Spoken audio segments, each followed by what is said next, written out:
Hello everyone. तो कैसे हैं भाई सभी लोग। आशा करता हूँ आप बहुत ही अच्छे होंगे, स्वस्थ होंगे और सुरक्षित होंगे। मेरा नाम है Amit Kumar. I again welcome you on Amity physics 2.0। तो चलिए स्टार्ट करते हैं। आज के इस लेक्चर में हम क्या पढ़ाने वाले हैं, हम आपको बताएंगे नेक्स्ट टॉपिक। ठीक है, प्रीवियस लेक्चर में हमने आपको बताया था कि कैसे कोई एक रेक्टेंगुलर कोई कोईल या रेक्टेंगुलर स्लेब किसी मैग्नेटिक फील्ड में रख दिया जाए और उस रेक्टेंगुलर कोईल में यदि हम करंट फ्लो करवा दें तो वो रेक्टेंगुलर कोईल अपने ऊपर नेट फोर्स 0 फील करती है और टॉर्क फील करती है m vector cross b vector, that is mb sin theta. ये हमने करवाया था प्रीवियस लेक्चर में। मोटा मोटा हम ये बोल सकते हैं कि ये जो चैप्टर है वो कंप्लीट हो चुका है लगभग, अभी 1-2 लेक्चर में कंप्लीट हो जाएगा। तो आज हम क्या पढ़ने वाले, आज हम आपको बताएंगे मूविंग कोइल गैल्वेनोमीटर। ठीक है, तो चलिए स्टार्ट करते हैं भाई, जल्दी, ज्यादा लेट करते नहीं हैं, जल्दी स्टार्ट करते हैं। मूविंग कोइल गैल्वेनोमीटर क्या चीज है। ठीक है, तो गैल्वेनोमीटर गैल्वेनोमीटर क्या है। देखिए 12th की एग्जाम के आप जब प्रैक्टिकल्स देते हो, ठीक है, तो प्रैक्टिकल्स में आपको कई बार टीचर्स लेके जाते हैं प्रैक्टिकल लैब में और वो आपको दिखाते हैं एक डिवाइस, दैट इज गैल्वेनोमीटर। आपने देखा होगा कि एक डिवाइस होती है, छोटा सा बॉक्स होता है, जी लिखा रहता है। G means G denotes the galvanometer. क्या काम आता है गैल्वेनोमीटर, आपने देखा होगा कि ये जो गैल्वेनोमीटर, जैसे हम व्हीटस्टोन का एक्सपेरिमेंट करते हैं, ठीक है, तो व्हीटस्टोन में हम लगाते हैं गैल्वेनोमीटर। ये क्या करता है, गैल्वेनोमीटर जो है करंट को डिटेक्ट करता है कि किसी भी वायर में, किसी सर्किट में करंट है या नहीं, ये गैल्वेनोमीटर बताता है।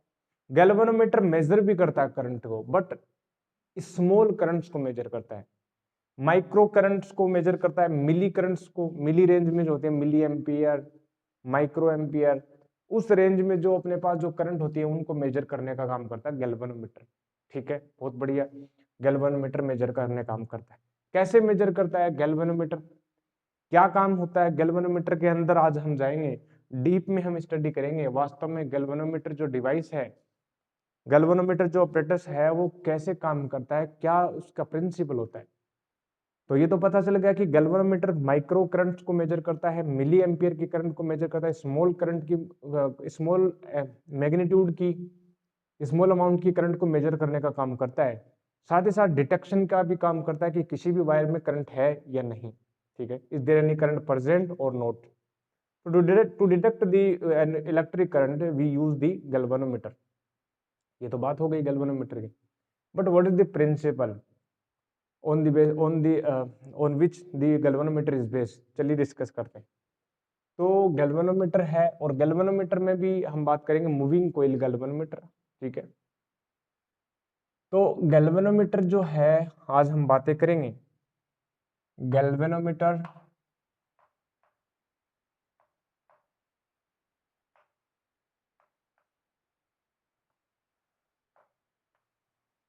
गैल्वेनोमीटर क्या काम आता है, ये तो हमें पता लग गया। अब देखो गैल्वेनोमीटर में होता क्या। गैल्वेनोमीटर की यदि मैं उसका थोड़ा वर्किंग बनाऊं, वर्किंग से पहले हम उस बॉक्स के अंदर देखते हैं, उस बॉक्स के अंदर है क्या। उस बॉक्स के अंदर यदि आप ध्यान से देखोगे तो अपने पास होता है हॉर्स शू मैग्नेट। क्या होती है, मैग्नेट होती है। ठीक है, तो अपने पास जो होता है कुछ मैग्नेट होती हैं, और मैग्नेट, हॉर्स शू मैग्नेट, और उन मैग्नेट के बीच में, उस मैग्नेट के बीच में एक अपने पास सिलेंडर लगा रहता है कुछ इस प्रकार। पहले तो हम मैग्नेट बना देते हैं, कुछ इस प्रकार से मैग्नेट होती है। ठीक है, और वो हॉर्स शू मैग्नेट हम लेते हैं। हॉर्स शू मैग्नेट का क्या काम है वो भी हम बताएंगे अभी। अब हम बताएंगे हॉर्स शू मैग्नेट का क्या काम है। तो ये अपने पास होता है नॉर्थ पोल। ठीक है, और ये अपने पास हो जाता है साउथ पोल। ठीक है, ये अपने पास हो जाता है साउथ पोल हो गया। ये अपने पास हो जाता है मैग्नेट का साउथ पोल। ठीक है, ये हो गया। अब इस अपने पास जो अरेंजमेंट है मैग्नेट्स का, इनके बीच में हम रखते हैं एक सिलेंडर। ठीक है, सॉलिड सिलेंडर। और वो जो सिलेंडर है, ठीक है ना, वो जो सिलेंडर अपने पास, वो जो सिलेंडर अपने पास रहता है कुछ इस प्रकार से रहता है कि अपने पास देखो,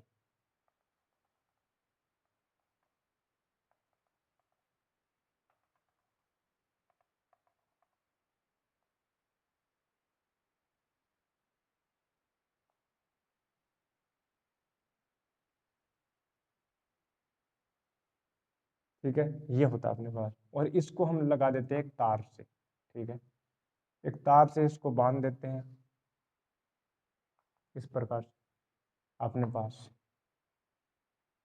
ये बांध दिया हमने तार से, ठीक है, ये हो गया सिलेंडर।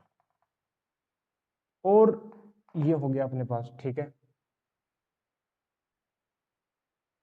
ये बात समझ में आती है, ठीक है। ये कुछ इस प्रकार से है, जैसे ये एक नॉर्थ पोल ऐसा है और एक साउथ पोल ऐसे है, ठीक है, नॉर्थ पोल ऐसे, साउथ पोल ऐसे, और बीच में सिलेंडर ऐसे रखा हुआ है, ठीक है। अब यहाँ पर यदि आप देखोगे तो कुछ इस प्रकार से लगता हुआ दिखाई दे रहा है कि नॉर्थ पोल ऐसे है, साउथ ऐसे है रखा हुआ है, नहीं, ये ऐसे रखा हुआ है, नॉर्थ ऐसे है, साउथ ऐसे है, ठीक है, और जो सिलेंडर वो ऐसे रखा हुआ है परपेंडिकुलर, ठीक है। इस अपने पास जो सिलेंडर है, ये जो सिलेंडर है वो किससे बना होता है, सॉफ्ट, ये तो है हॉर्स शू मैग्नेट, क्या है, हॉर्स शू मैग्नेट, घोड़े की जो नाल होती है ना, उसके शेप की अपने पास मैग्नेट होती है। और ये जो है अपने पास हम लेते हैं कि इसके ऊपर जो है, ये जो सिलेंडर है, ये जो सिलेंडर अपने पास ये किसका बना होता है, अपने पास सॉफ्ट आयरन का, ठीक है, सॉफ्ट आयरन सिलेंडर होता है, सॉफ्ट आयरन का सिलेंडर होता है, सॉफ्ट आयरन का सिलेंडर, ठीक है, सॉलिड सिलेंडर।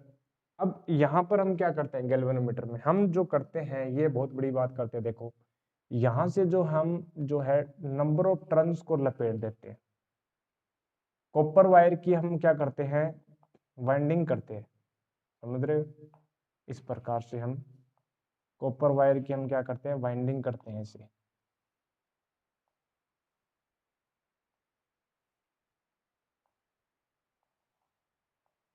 ऐसे,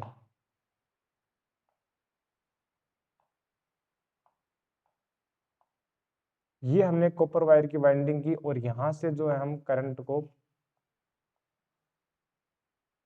प्रवेश करवाते हैं इस प्रकार से, और ये अपने पास करंट निकल जाता है, यहाँ से करंट इंटर होगी, यहाँ से करंट आई आएगी, और यहाँ से चली जाएगी, ठीक है, जो भी करंट आपको मेजर करनी है वो करंट आप डाल देंगे, यहाँ से फ्लो होगी, ठीक है, इस प्रकार से करंट फ्लो होगी।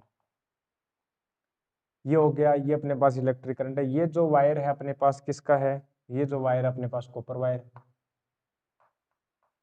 कॉपर वायर, ठीक है, ये अपने पास अरेंजमेंट रहता है। ये सॉफ्ट आयरन है, अभी बताएंगे ये सॉफ्ट आयरन क्यों लेते हैं, कॉपर वायर क्यों लिया, ठीक है, ये अपने पास ये। अब देखो यहाँ पर जो है,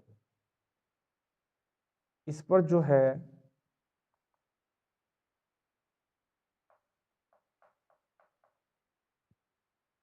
ठीक है, ये वायर हो गया, ठीक है। अब कई बार क्या होता है, स्प्रिंग भी लगा देते हैं, ठीक है, यहाँ से हम इसको ऐसे बोल सकते हैं कि यहाँ लगा के स्प्रिंग भी लगा, आपने बुक में देखा होगा कि कोई स्टैंडर्ड बुक में देखोगे तो कई बार ऐसा अरेंजमेंट रहता है, कई बार स्प्रिंग भी लगा देता है, वो धीरे धीरे पता लग जाएगी, स्प्रिंग भी लगा सकते हैं, लगाने में तो ऐसे हम बोल सकते हैं कि स्प्रिंग आ गई और यहाँ से एक और स्प्रिंग आ गई, तो इसमें कोई बड़ी बात है नहीं, ओरिजिनल के लिए काम आता है। ये नॉर्थ से साउथ हो गया, ठीक है। अब ये जो करंट आई, उस करंट को हम मेजर करते हैं, कैसे मेजर करते हैं, क्या काम होता है, वो हमें इंपॉर्टेंट हमें देखना है इसमें। तो देखो, पहली बात तो मुझे ये बताओ कि ये जो ये अपने पास जो कोयल है, ये कोयल जो अपने पास क्या रेक्टेंगुलर कोयल है, बिल्कुल इस प्रकार से रेक्टेंगुलर कोयल है अपने पास, उस रेक्टेंगुलर कोयल में हमने करंट को इंसर्ट करवाया, और मैग्नेटिक फील्ड ऑलरेडी है, तो क्या मैग्नेटिक फील्ड में रेक्टेंगुलर कोयल है, बिल्कुल है, और उसमें करंट फ्लो हो रही है, बिल्कुल हो रही है, तो क्या उसके ऊपर फोर्स लगेगा, टॉर्क लगेगा, टॉर्क जी लगेगा, टॉर्क कितना लगेगा, एम बी साइन थीटा, ठीक है। अब मैं इसका फ्रंट व्यू देखना चाहता हूँ, सॉरी इसका टॉप व्यू देखते हैं, ऊपर से जब हम देखेंगे ऐसे टॉप व्यू तो क्या होगा, देखो यदि हम इसका टॉप व्यू देखें, टॉप व्यू देखें तो क्या होगा, देखो टॉप व्यू जब हम देखेंगे तो कुछ इस प्रकार से दिखेगा कि ये जो ऊपर वाला जो सेक्शन है ये अपने पास ऐसे दिखेगा, और ये अपने पास, ठीक है, ये ऐसे दिखेगा,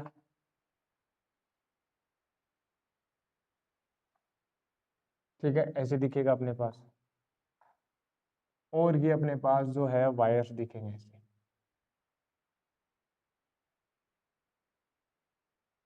ठीक है। अब हम ये बोल रहे हैं कि ठीक है ये वायर है, वायर को भी हम दिखा देते हैं कि ये वायर ऐसे लपेटे हुए हैं, ऐसे वायर लपेटे हुए हैं, ठीक है, ऐसे वायर लपेटे हुए हैं ऐसे, ठीक है, ओके। और अपने पास देखो ये क्या है अपने पास, ये जो अपने पास है वो है मैग्नेट, हॉर्स शू मैग्नेट कुछ इस प्रकार से, ठीक है, हॉर्स शू मैग्नेट है, तो कुछ इस प्रकार से हॉर्स शू मैग्नेट ऐसे है क्या, जी बिल्कुल। तो हॉर्स शू मैग्नेट कुछ इस प्रकार से है, हॉर्स शू मैग्नेट कुछ इस प्रकार से। अब ये हॉर्स शू शेप की क्यों लेते हैं मैग्नेट, वो भी हम बताएंगे। ये हो गया। अब इसमें करंट फ्लो करवा देते हैं कि करंट फ्लो हो रही है ऐसे, ठीक है, ऐसे ये करंट फ्लो हो रही है। तो क्या इसके ऊपर टॉर्क लगेगा, बिल्कुल लगेगा, टॉर्क लगेगा। टॉर्क कितना लगता है, पहली बात तो जैसे मान ले टॉर्क लगते ही क्या करेगा, ये जो है, ये जो ड्रम है, ये जो सिलेंडर, वो क्या करेगा, घूमेगा, ठीक है, क्योंकि सिलेंडर के ऊपर क्या है, हमने जो रेक्टेंगुलर कोयल लगा रखी है, मतलब लपेट रखा है कॉपर वायर को, ठीक है, इंसुलेटेड कॉपर वायर को हमने लपेट रखा है, तो एक तरह से ये क्या है, कोयल है। अब कोयल के ऊपर टॉर्क लगता है, प्रीवियस लेक्चर में हमने देखा, तो ये क्या करेगा, घूमेगा, ठीक है, ये क्या करेगा, घूमेगा। तो मैग्नेटिक फील्ड जो है कुछ इस प्रकार से नॉर्थ से साउथ की ओर है, ठीक है, नॉर्थ से साउथ की ओर इस प्रकार से मैग्नेटिक फील्ड, ठीक है, मैग्नेटिक फील्ड। तो वो वाली सिचुएशन नहीं हो जाएगी क्या, देखो हमने प्रीवियस लेक्चर में देखा था, देखना जरा ध्यान देने के बाद। हम लेके चलते हैं कि ठीक है जी हमारे पास मैग्नेटिक फील्ड कुछ इस प्रकार से, ठीक है, मैग्नेटिक फील्ड क्या है, कुछ इस प्रकार से, ध्यान देना प्रीवियस लेक्चर की तरह। अपने पास ये है, बिल्कुल ये मैग्नेटिक फील्ड था बी वेक्टर, और हम ये मान के चल रहे हैं अपने पास कि ये कोयल कुछ इस प्रकार से, इसका जब टॉप व्यू देखें तो ऐसे एक स्ट्रिप दिखेगी, ठीक है, तो कुछ इस प्रकार से अपने पास दिखेगी ये। तो स्टार्टिंग में क्या हो रहा है, देखो ना जरा, स्टार्टिंग में अपने पास करंट फ्लो हो रही है, स्टार्टिंग में इसका जो मैग्नेटिक मोमेंट जो होगा ना, वो कैसे ऐसे होगा, मैग्नेटिक मोमेंट एम वेक्टर, और मैग्नेटिक फील्ड ऐसे है। था कि नहीं था, बिल्कुल था, हमने प्रीवियस लेक्चर में देखा, सारा डिस्कशन किया था इसको।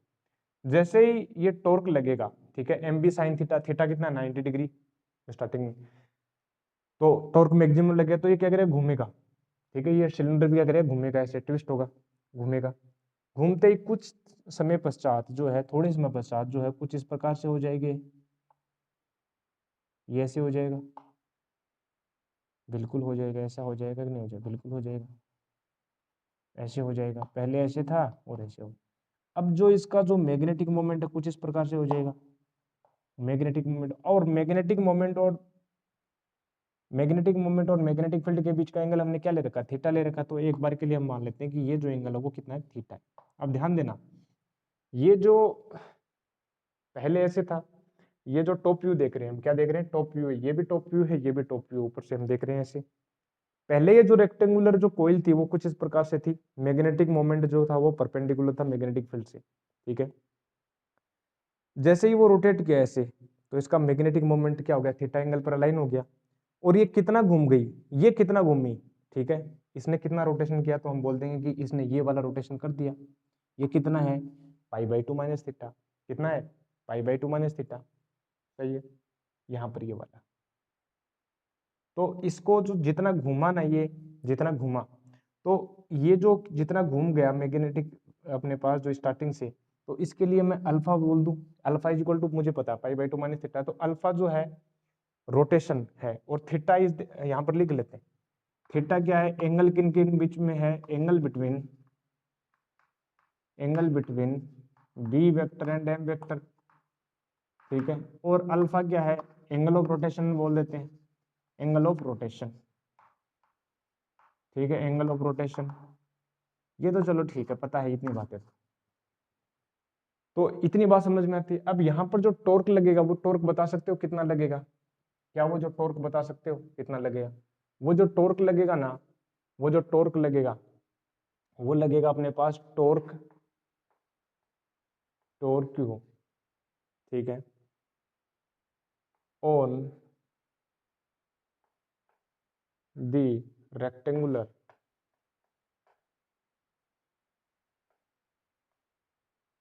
टर्न्स। अब n नंबर ऑफ टर्न्स मान लेते हैं, n रेक्टेंगुलर, ठीक है, टर्न्स, और कितने हैं, n है, तो टॉर्क कितना लगेगा, टॉर्क जो लगेगा वो हो जाएगा M B sine theta, M B sine theta, ठीक है। अब जो m कितना होता है, N I A B sine theta, ये हो गया एम बी साइन थीटा, ये टॉर्क लगे, ये बिल्कुल ठीक, बिल्कुल सही है, इतनी बात समझ में आती है, ठीक है। तो ये घूमेगा, ठीक है, घूमने लगा धीरे धीरे, क्या करा, ये ड्रम जो घूमने लगा, जैसे करंट फ्लो करवाई तो ये घूमने लगा, घूमने जैसे जैसे ये घूमेगा थोड़ा सा, तो ये जो वायर है जहां से ये अटैच्ड है, या कई बार इसको स्प्रिंग भी लगा देते हैं ऐसे, ठीक है, यहाँ से एक स्प्रिंग भी लगा देते हैं, यहाँ से एक स्प्रिंग भी लगा देते हैं, कुछ इस प्रकार से मैंने पहले बताया था, आप स्प्रिंग भी लगा सकते हैं, कोई बड़ी बात है नहीं यहाँ पर, ठीक है, यहाँ पर ऐसे कोई बड़ी बात है नहीं, तो यहाँ पर जो एक स्प्रिंग लगा देते हैं यहाँ पर, ठीक है। तो जैसे ये घूमेगा ड्रम, तो क्या ये जो वायर है जहां से लटका हुआ है, या जो स्प्रिंग है, क्या उसमें रिस्टोरिंग फोर्स या रिस्टोरिंग टॉर्क जनरेट होगा? बिल्कुल। एक जैसे जैसे ये घूमेगा तो ऊपर से ये जहां से ये जो लटका रखा है रस्सी से, जिस भी वायर से लटका रखा है, या मैं बोलूँ स्प्रिंग है, तो स्प्रिंग के एंटी क्लॉकवाइज घूमे, स्प्रिंग के अगेंस्ट रोटेट करेगा, स्प्रिंग के अगेंस्ट रोटेट करेगा, तो स्प्रिंग क्या करेगी, एक रिस्टोरिंग टॉर्क जनरेट करेगी, मतलब उसको अपोज करेगी घूमने का, मोटा मोटा बोल सकते हैं, ठीक है। तो अपोज करेगी कि नहीं करेगी, जैसे हम जनरली क्या होते हैं, कोई भी रोप से, छत से, ठीक है, कोई रोप है, उस रोप से कोई ड्रम लटका दो, और उस ड्रम को जब आप घुमाते जाओ, ठीक है, घुमा करके छोड़ दो, ठीक है, रोटेट करवा के छोड़ दो, तो कुछ देर के पश्चात ये घूमता घूमता रुक जाएगा, और फिर वो अगेन घूमेगा, ठीक है। मान लो आपने क्लॉकवाइज घुमाया, तो अब की बार ये एंटी क्लॉकवाइज रोटेट करेगा, तो वो क्यों कर रहा है, वापस रुक क्यों गया, क्योंकि रिस्टोरिंग जो टॉर्क है, जो ट्विस्टिंग, ठीक है, ट्विस्टिंग इफेक्ट आ रहा है, जो जो रोप है वो ट्विस्ट करेगी, एक लिमिट के आगे ट्विस्ट नहीं कर पाएगी, ठीक है, और वो फिर वो वापस से ढीली हो जाएगी, तो वो जो रिस्टोरिंग टॉर्क है इसमें जनरेट होगा, ठीक है, रिस्टोरिंग टॉर्क। और वो जो रिस्टोरिंग जो टॉर्क है वो डायरेक्टली प्रोपोर्शनल होता है जितने एंगल से आप उसको ट्विस्ट करवाते हो, या जितने एंगल से आप उसको घुमाते हो, ठीक है।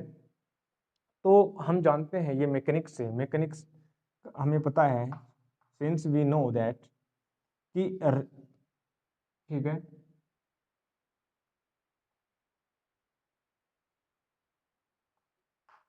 There will be restoring torque, there will be restoring torque, ठीक है, इन द स्प्रिंग्स और वायर, ठीक है, and it is directly proportional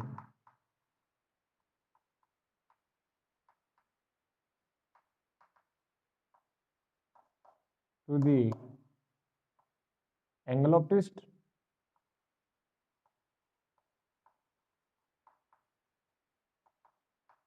मतलब रीस्टोरिंग जो टॉर्क होगा ना, वो डायरेक्टली प्रोपोर्शनल होगा जितने एंगल से आपने ट्विस्ट करवाया, अल्फा से हम ट्विस्ट करवा रहे हैं भाई, अल्फा से तो मोड़ दिया ना इसको, अल्फा से तो घुमा दिया ना, तो tau R equal to alpha. अब जो प्रोपोर्शनलिटी कांस्टेंट हटाते हैं, तो ट्विस्टिंग कोफिशिएंट, टोरिजन कांस्टेंट जिसको बोलते हैं, ठीक है, जैसे टोरिजनल पेंडुलम आता है कॉन्सेप्ट, टोरिजनल पेंडुलम, तो वही सिस्टम है यहाँ पर। तो टो आर टॉर्क, जो अपने पास जो टॉर्क आर इक्वल टू लगेगा वो हो जाएगा माइनस का, और यहाँ पर हो जाएगा के अल्फा, ठीक है। तो माइनस क्या रिप्रेजेंट कर रहा है, बस वो अपोजिट को ठीक है, अपोजिशन को रिप्रेजेंट कर रहा है, कि अल्फा यदि क्लॉकवाइज है तो जो टॉर्क है वो एंटी क्लॉकवाइज लगेगा, और ये टो अपने पास क्या है, जो डिफ्लेक्शन के कारण, जो करंट फ्लो होने के कारण टॉर्क लगा, ये जो टॉर्क लग रहा है, ये तो कौन लगा रहा है, ये तो लगा रहा है मैग्नेटिक फोर्स, वो मैग्नेटिक फोर्स क्या कर रहा है, टॉर्क जनरेट कर रहा है रेक्टेंगुलर कोइल में, और ये जो टॉर्क लगा रहा है ये कौन कर रहा है, टोरिजन इफेक्ट, ठीक है, ट्विस्टिंग इफेक्ट। ये जो स्प्रिंग है ये क्या करेंगे, रिस्टोरिंग टॉर्क जनरेट करेंगे। तो ये रिस्टोरिंग है, ये सिंपल अपने पास मैकेनिकल जो मैग्नेटिक जो फोर्स लग रहा है उसके कारण लगने वाला टॉर्क है। अब देखो एक टाइम के पश्चात क्या होगा, ये तो क्या कर रहा है, ऐसे घुमा रहा है, जो अपने पास जो टॉर्क जो है मैग्नेटिक फील्ड के कारण जो टॉर्क है वो क्या कर रहा है, ऐसे घुमा रहा है मान लो क्लॉकवाइज, और ये क्या कर रहा है, ये अपोज कर रहा है कि भाई मत घूमो मत घूमो। एक टाइम के पश्चात ये वाला जो टॉर्क है और ये रिस्टोरिंग टॉर्क एक पर क्या हो जाएंगे, इक्वल हो जाएंगे, ठीक है, इक्विलिब्रियम की सिचुएशन आ जाएगी, और वहां पर मैं बोल सकता हूं कि ये दोनों टॉर्क क्या हो जाएंगे, इक्वल, अपने पास इक्वल हो जाएंगे, ठीक है। तो क्या मैं ऐसे बोल सकता हूं कि एट इक्विलिब्रियम क्या हो जाएंगे, दोनों इक्वल हो जाएंगे, क्या मैं बोल सकता हूं? तो एट इक्विलिब्रियम, तो मैं ऐसे बोल दूं कि एट इक्विलिब्रियम, एट इक्विलिब्रियम क्या मैं ऐसे बोल सकता हूं कि जो टॉर्क जो है, ये जो टॉर्क है उसका जो मैग्नीट्यूड है, क्या वो रिस्टोरिंग टॉर्क के मैग्नीट्यूड के इक्वल हो जाएगा? बिल्कुल हो जाएगा। तो क्या हो जाएगा, N I A B sine theta, N I A B sine theta is equal to हो जाएगा के अल्फा। तो यहां से देखो करंट जो आएगी वो आएगी अपने पास K upon N A B sine theta, N A B sine theta upon कितना आ गया अपने पास, अल्फा आ गया। ये अपने पास कंडीशन है। अब यहाँ पर ध्यान देने की बात है, मैंने आपको बताया था कि ये जो मैग्नेट है वो हॉर्स शू शेप की जो मैग्नेट है वो क्यों यूज करते हैं, वो कारण अभी आएगा। देखो हम क्या चाहते हैं कि हम ये चाहते हैं कि इसकी जो सेंसिटिविटी बढ़े, ठीक है ना। तो अब हम ये चाहते हैं, देखो ये तो थीटा की डिपेंडेंसी है ना वो हट जाए, ठीक है, क्योंकि थीटा की अगर वेरिएशन होगा, थीटा चेंज होने के कारण जो टॉर्क चेंज होगा तो फिर ये वाला भी इनबैलेंस हो जाएगा, ठीक है ना। हर एक सिचुएशन के ऊपर टॉर्क बढ़ेगा घटता जाएगा, मतलब कांस्टेंट नहीं रहेगा। हम ये चाहते हैं कि जो थीटा है इस थीटा की वैल्यू हट जाए, थीटा इंडिपेंडेंट हो जाएगी टॉर्क। तो क्या करना चाहते हैं, हम ये चाहते हैं कि जो पहली बात तो टॉर्क लगे, ऐसा नहीं कि थीटा 0 डिग्री हो जाए, हम चाहते हैं कि मैक्सिमम टॉर्क लगे, ठीक है, जैसे करंट फ्लो कर रहा है तुरंत टॉर्क लगे, टॉर्क लगने वो घूमे, हम ये चाहते हैं। तो हमें चाहिए कि थीटा 90 डिग्री कर दें ताकि साइन 91 हो जाए। अब थीटा 90 डिग्री करने पर थीटा क्या होता है, angle between B vector and M vector. तो एम वेक्टर ऐसे है, स्टार्टिंग में एम वेक्टर क्या ऐसे है, इस प्रकार से। तो देखो ये जो हॉर्स शू शेप की जो मैग्नेट होती है इनका एक मैजिक है, क्या मैजिक है, देखो ये कुछ इस प्रकार का मैग्नेटिक फील्ड प्रोड्यूस करती है, इसको बोलते हैं, उस मैग्नेटिक फील्ड बोलते हैं रेडियल मैग्नेटिक फील्ड। क्या कहते हैं, रेडियल मैग्नेटिक फील्ड। वो ऐसे रिप्रेजेंट, जैसे यहाँ से जब मैं बात करूँ कि ये ऐसे, यहाँ से इसकी मैग्नेटिक फील्ड लाइन ऐसे जाएगी, एक तो ये वाली, ठीक है, यहाँ से कुछ इस प्रकार से जाएगी, ऐसे जाएगी अपने पास मैग्नेटिक फील्ड लाइंस, ठीक है। यहाँ से देखना जरा, ये इंपॉर्टेंट है, यहाँ से जाएगी, फिर अपने पास मैं बोलूँ कि ये यहाँ से चली जाएगी, ठीक है ना, फिर मैं बोलूँ कि एक ये यहाँ से ये चली जाएगी। ऐसा मैग्नेटिक फील्ड ये जनरेट करता है, इसको बोलते हैं radial magnetic field. Always radial comes in the radial direction, ठीक है, रेडियल डायरेक्शन ऐसे। ये जो मैग्नेटिक फील्ड है ना ये रेडियल मैग्नेटिक फील्ड बोलते हैं इसको, क्या बोलते हैं, रेडियल मैग्नेटिक फील्ड। इस रेडियल मैग्नेटिक फील्ड की खासियत ये है, देखो स्टार्टिंग में क्या है, मान लो कि यहां से समझते हैं कि ये जो अपने पास था, ये कॉइल ऐसे थी, इसका जो मैग्नेटिक मोमेंट था ना वो ऐसे था। अब देखो ये मैग्नेटिक मोमेंट है, और ये वाली जो मैग्नेटिक फील्ड लाइन है ना, ये वाली मैग्नेटिक फील्ड लाइन, क्या इसके करस्पोंडिंग क्या ये 90 डिग्री है, क्या इसके करस्पोंडिंग क्या है 90 डिग्री। तो 90 डिग्री हमें चाहिए, तो साइन 90 इसके लिए कितना हो जाएगा, 1 हो जाएगा। लेकिन जैसे ये घूमेगी, घूम करके मान लो ऐसे आ गई है, ठीक है, जैसे मैं बोलूँ कि स्टार्टिंग में पहले ऐसे था, ठीक है, तो और रेडियल मैग्नेटिक फील्ड कैसा है अपने पास, ऐसे है, ठीक है, ऐसे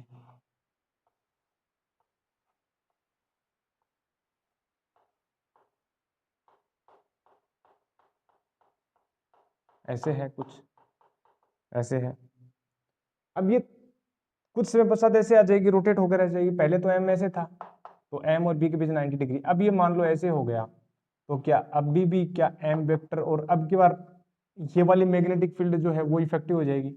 तो हर एक सिचुएशन के लिए मैग्नेटिक फील्ड और मैग्नेटिक मोमेंट के बीच का एंगल 90 डिग्री रहेगा, क्योंकि जब ऐसे है ये जो अपने पास रेक्टेंगुलर कोइल ऐसे है तो मैग्नेटिक मोमेंट नीचे है, ठीक है, तो मैग्नेटिक फील्ड ऐसे है तो ये वाला 90 डिग्री अपने पास हो जाएगा। बाकी जो भी हैं, बाकी जितने भी एंगल है वो सारे जीरो और वो हो जाएंगे, इफेक्टिव ये रहेगा अपने पास। फिर जैसे घूम करके ये आया तो यहाँ पर मैग्नेटिक फील्ड ऐसे हो गया, तो अब की बार जो मैग्नेटिक फील्ड की लाइन है वो ये वाली इफेक्टिव हो जाएंगी। तो हर एक सिचुएशन में थीटा 90 डिग्री होगा। तो हम ये बोल सकते हैं since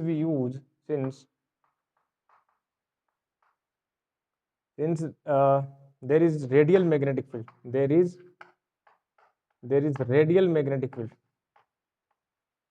there is radial magnetic field, there is radial magnetic field, there is radial magnetic field, radial magnetic field. अब रेडियल मैग्नेटिक फील्ड है तो क्या होगा, थीटा की वैल्यू कितनी होगी 90 डिग्री, और जब थीटा की वैल्यू 90 डिग्री हो तो साइन 91 हो जाएगा। तो आई की जो वैल्यू आ जाएगी अपने पास वो आ जाएगी K upon N A B upon alpha. तो यहां से मैं देख सकता हूं कि जो आई है ना वो डायरेक्टली प्रोपोर्शनल आता है अल्फा की, यहां से देखो। अब ये जो डिपेंडेंसी आ रही है करंट की अल्फा की, ये इंपॉर्टेंट है, लीनियर डिपेंडेंसी आ रही है, मतलब करंट जितना डालोगे उतना ही एंगल ट्विस्ट होगा, ठीक है। वो जो रेशियो है वो के अपॉन एन ए बी है, वो हम देख लेंगे। तो ये इंपॉर्टेंट बात आ गई अपने पास कि जैसे ही हम करंट डालेंगे तो जितना अल्फा, अच्छा ये अल्फा कैसे मापेंगे, यहाँ पर जो हम क्या करते हैं, एक एक अपने पास लगा देते हैं, नीडल लगी रहती है, ठीक है, ये वाली कुछ इस प्रकार नीडल लगी रहती है, और अपने पास ये स्केल रहता है, ऐसे इस टाइप का स्केल रहता है, ठीक है, यहाँ पर जीरो कुछ इस प्रकार से स्केल लगा रहता है। तो जितना एंगल अपने पास होगा, जितना रोटेट करेगा उससे हम देख लेंगे, ठीक है। तो ये सिचुएशन होता है गैल्वेनोमीटर में। तो हमारे पास रिजल्टेंट ये आया आई डायरेक्टली प्रोपोर्शनल अल्फा। देखो के की वैल्यू किसी भी जो अपने पास जो वायर है या स्प्रिंग है उसके लिए जो टोरिजन कांस्टेंट है वो फिक्स रहता है, उसकी वैल्यू हमें पता है, नंबर ऑफ टर्न्स भी हमें पता है, एरिया जो है वो भी हमें पता है, मैग्नेटिक फील्ड भी हमें पता है। तो अगर अल्फा पता लग जाए स्केल से तो क्या करंट पता लग जाएगी, बिल्कुल पता लग जाएगी।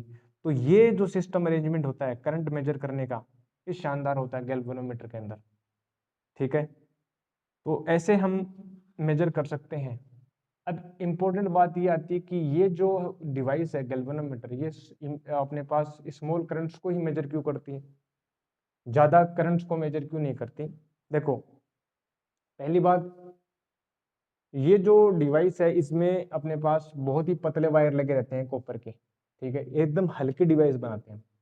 हम क्या बनाते हैं, हल्की डिवाइस, क्योंकि ज्यादा डिवाइस अगर भारी बना दे, हैवी बना दी, तो देखो जैसे ही करंट फ्लो होगी तो ये रोटेट करेगा तो इनर्शियल प्रॉपर्टी के कारण क्या है, रोटेट करता ही जाएगा, रुकेगा नहीं, ठीक है। और अगर रुक भी गया तो ट्विस्टिंग इफेक्ट के कारण वापस से अपने हैवी होने के कारण ये वापस से एंटी क्लॉकवाइज रोटेट करने लग जाएगा।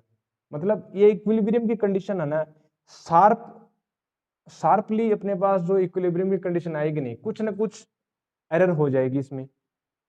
हल्का बनाते हैं पहली बात, और हल्का बनाने के ये हो गया एक तो रीजन। दूसरी बात, अगर ज्यादा करंट आई, हैवी ज्यादा अमाउंट की करंट आ गई, तो ये वायर इतने पतले होते हैं, ये जो अरेंजमेंट इतना हल्का होता है वो जल जाता है। तो इसकी लिमिटेशन ये है कि स्मॉल अमाउंट की करंट ही मेजर करता है, क्योंकि ज्यादा अमाउंट की करंट जब आप इसमें से फ्लो करवाओगे इन वायर्स में तो ये क्या है, जल जाते हैं, ठीक है। हल्का रखते हैं अरेंजमेंट तो स्मॉल करंट्स को मेजर करने का काम आता है।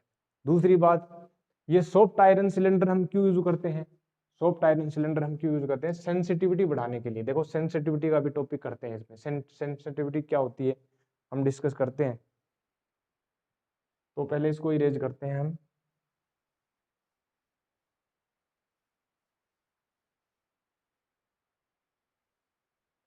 सेंसिटिविटी एक अपने पास टॉपिक है।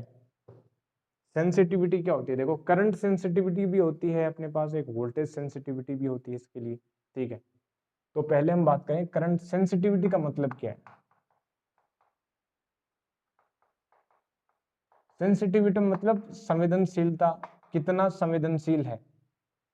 गैल्वेनोमीटर कितना संवेदनशील है, देखो कोई गैल्वेनोमीटर कितना सेंसिटिव है कैसे पता चलेगा, जब आप उसमें मान लो कि 1 एम्पीयर की करंट आपने फ्लो करवाया, इसमें से 1 एम्पीयर की करंट जब आपने फ्लो करवाया तो I इक्वल टू 1 होगा, और K अपॉन NAB क्या है अपने पास कॉन्स्टेंट है, देखो यहां पर, तो यहां पर देखो I अपॉन अल्फा निकालो आप, ठीक है, या अल्फा अपॉन आई हम निकालें, देखो alpha upon I, alpha upon I जब आप निकालोगे तो कितना हो जाएगा NAB अपॉन के, इसको बोलते हैं अपने पास करंट सेंसिटिविटी। क्या बोलते हैं, करंट सेंसिटिविटी। या तो हम SI से रिप्रेजेंट करें या IS से रिप्रेजेंट कर दें, तो करंट सेंसिटिविटी IS। ये क्या बताती है, ये बताती है कि मान लो कि आपने 1 एम्पीयर की करंट फ्लो करवाई। पहली बात तो 1 एम्पीयर की करंट फ्लो मेजर कर नहीं पाता, क्योंकि 1 एम्पीयर करंट बहुत ज्यादा अमाउंट की, तो यूनिट मान लो मिली एम्पीयर में होता है, तो 1 मिली एम्पीयर बोल दो, ठीक है।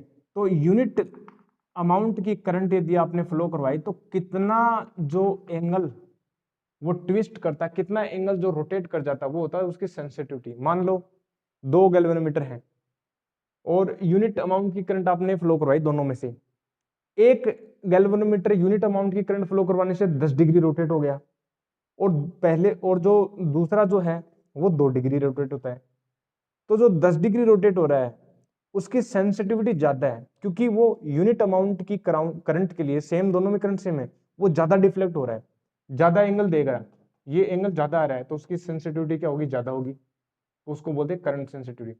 मतलब यूनिट अमाउंट की करंट आप जब उसमें से फ्लो करवाओगे, यूनिट अमाउंट की करंट आप उसमें से फ्लो करवाओगे तो कितना एंगल वो रोटेट हो जाएगा, उसकी सेंसिटिविटी वो रिप्रेजेंट करता है। तो करंट सेंसिटिविटी कैसे बढ़ाएंगे, मैग्नेटिक फील्ड बढ़ा दो, हमें ज्यादा सेंसिटिव चाहिए, कौन सा गैल्वेनोमीटर अच्छा है, जिसकी सेंसिटिविटी ज्यादा है वो गैल्वेनोमीटर अच्छा, क्योंकि हम गैल्वेनोमीटर काम आता है स्मॉल करंट्स को मेजर करने के लिए, और हम ये चाहते हैं कि छोटी सी छोटी अमाउंट भी यदि करंट चला जाए उसमें गैल्वेनोमीटर में तो वो तुरंत डिफ्लेक्ट हो जाए, तो हम यही चाहते हैं कि उसकी सेंसिटिविटी बढ़ जाए, जो करंट सेंसिटिविटी वो बढ़ जाए। करंट सेंसिटिविटी कैसे बढ़ेगी, उसका एरिया बढ़ा दो, कोइल का नंबर ऑफ टर्न्स बढ़ा दो, मैग्नेटिक फील्ड बढ़ा दो, और जो टोरिजन कांस्टेंट है के उसको कम कर दो। तो मैग्नेटिक फील्ड बढ़ाने का काम करना है हमें, क्यों, क्योंकि हमें सेंसिटिविटी बढ़ानी है, ताकि ज्यादा से ज्यादा वो अपने पास सेंसिटिव हो जाए। थोड़ी सी अमाउंट की करंट डाली और तुरंत डिफ्लेक्ट हो गया, ठीक है, माइक्रो करंट्स के लिए मेजर करने के लिए, क्योंकि इसका जो यूज है वो केवल स्मॉल करंट्स को मेजर करने और डिटेक्ट करने के लिए आता है, ठीक है। तो ये बात है। तो मैग्नेटिक फील्ड बढ़ाने का काम कैसे करें, देखो मैग्नेटिक फील्ड तो हम मैग्नेटिक फील्ड तो इसके कारण आ रही है ना, ये अपने पास जो है ये जो हॉर्स शू टाइप की जो हमने मैग्नेट ली, क्या उसके कारण आ रही है मैग्नेटिक फील्ड, तो जी बिल्कुल। कुछ मैग्नेटिक फील्ड लाइन बाहर भी जा रही हैं, कुछ मैग्नेटिक फील्ड लाइन जो है वो कुछ ऐसे बाहर भी चली जाएंगी, ठीक है, जैसे हम बोल रहे हैं कि ये मैग्नेटिक फील्ड लाइन बाहर चली गई, ठीक है, कुछ मैग्नेटिक फील्ड लाइन और बाहर चली जाएंगी।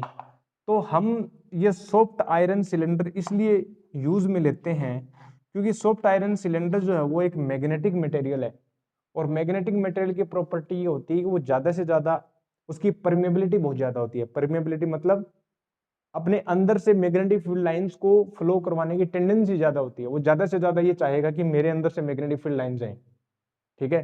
तो इसलिए हम सॉफ्ट आयरन को यूज करते हैं। हॉर्स शू मैग्नेट पता लग ही गया, क्योंकि रेडियल मैग्नेटिक फील्ड प्रोड्यूस करता है, ये मैग्नेटिक फील्ड को बढ़ाने का काम करता है ताकि सेंसिटिविटी बढ़ जाए। एरिया बढ़ा दें तो बढ़ जाएगी सेंसिटिविटी, नंबर ऑफ टर्न्स बढ़ा दें तो बढ़ जाएगी।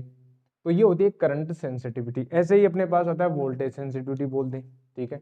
जैसे वोल्टेज सेंसिटिविटी क्या हो जाएगी, वोल्टेज सेंसिटिविटी हो जाएगी कि यूनिट वोल्टेज के ऊपर कितना एंगल दे रहा है वो अपने पास, ठीक है, ये हो जाएगी अपने पास वोल्टेज सेंसिटिविटी, ठीक है, VS बोल दें वोल्टेज सेंसिटिविटी। अच्छा, V जो है कितना वोल्टेज लग रहा है, V इक्वल टू IR होता है, ठीक है, तो यहां से हम पुट करें तो अल्फा अपॉन अपने पास I और ये हो जाएगा R इंटू वी एस। और अल्फा अपॉन आई क्या है, alpha upon I I S है। तो आई एस अपॉन आर जो है करंट सेंसिटिविटी अपॉन रेजिस्टेंस हो जाएगी, वोल्टेज सेंसिटिविटी हो जाएगी। ठीक है, तो ऐसे प्रकार से अपने पास आ रहे। ठीक है, तो ये हो जाएगा।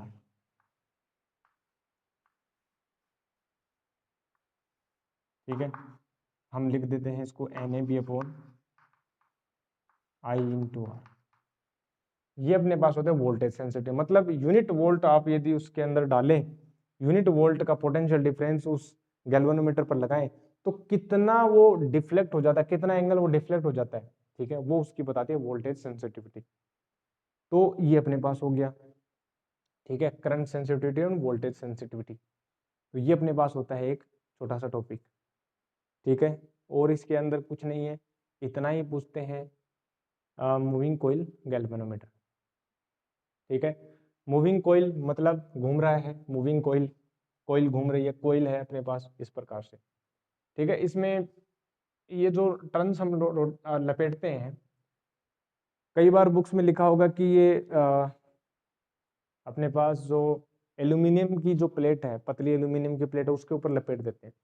वो आगे आता है कि उसमें एडी करंट्स जनरेट हो जाती हैं। एडी करंट से क्या हो जाएगा भाई, एडी करंट्स क्या करेंगे, अपोज करेंगे। वो ईएमआई में हम सीखेंगे अच्छे से। तो वो एडी करंट्स क्या करेंगी, रोटेट करने का क्या करेंगे, अपोज करेंगी। तो वही बात है, टोरिजन बढ़ जाएगा। ठीक है ना, टोरिजन बढ़ जाएगा अपने पास। ठीक है, तो ये अपने पास आती है सेंसिटिविटी और गैल्वेनोमीटर की प्रोसेस। ठीक है, सिंपल। तो ये इंपॉर्टेंट है, ध्यान रखना इन चीज़ों को, टॉर्क वाला और ये moving coil galvanometer. Radial field की कॉन्सेप्ट भी बहुत इंपॉर्टेंट है, बोर्ड में डायरेक्ट पूछ लेते हैं कि why do we use horseshoe type of magnets in the galvanometer, because of they are used to produce radial magnetic field. And what does the radial magnetic field do? It creates a situation where the theta means the angle between magnetic moment and the field, magnetic field becomes the 90 degree. So torque will be maximum. ठीक है, torque will be maximum। तो ये अपने पास maximum हो जाएगा। To remove the dependency of the angle we use the radial magnetic field। ये हो गया। करंट अपने पास आ गई, इस प्रकार से करंट को मेजर कर सकते हैं आराम से। ठीक है, तो ये अपन यूज करते हैं गैल्वेनोमीटर, मूविंग कोइल गैल्वेनोमीटर। अब मूविंग कोइल गैल्वेनोमीटर से अमीटर बनाते हैं, मूविंग कोइल गैल्वेनोमीटर से वोल्टमीटर भी बनाते हैं। कैसे बनाते हैं, ठीक है, मुद्दा ये है कि कैसे बनाते हैं। एमीटर तो आपने बहुत बार सुना होगा कि एमीटर का यूज जो है हम बड़ी बड़ी करंट्स को मेजर करने के काम आते हैं, 1 एम्पियर 2 एम्पियर, लेकिन ये स्मॉल करंट्स को मेजर कर सकता है। हम गैल्वेनोमीटर में कुछ परिवर्तन करते हैं, कुछ रेजिस्टेंस आगे पीछे लगाते हैं पैरेलल में, सीरीज में, तो उससे वोल्टमीटर और एमीटर बन जाते हैं। कैसे बनते हैं, क्या उपयोग होता है, क्या क्या प्रोसेस होती है एमीटर की वोल्टमीटर की, वो हम नेक्स्ट लेक्चर में करेंगे। तब तक के लिए क्या करना, आप इसी को पढ़ेंगे अच्छे से, रिवीजन करें। कोई डाउट हो तो आप कमेंट सेक्शन में जरूर पूछना। ठीक है, तो आज के लिए इतना ही रखते हैं। मैं मिलता हूँ आपको नेक्स्ट लेक्चर में। तब तक के लिए क्या करना है, stay healthy, stay happy and keep taking liquid diet. I will meet you in next lecture. तब तक के लिए थैंक यू वेरी मच।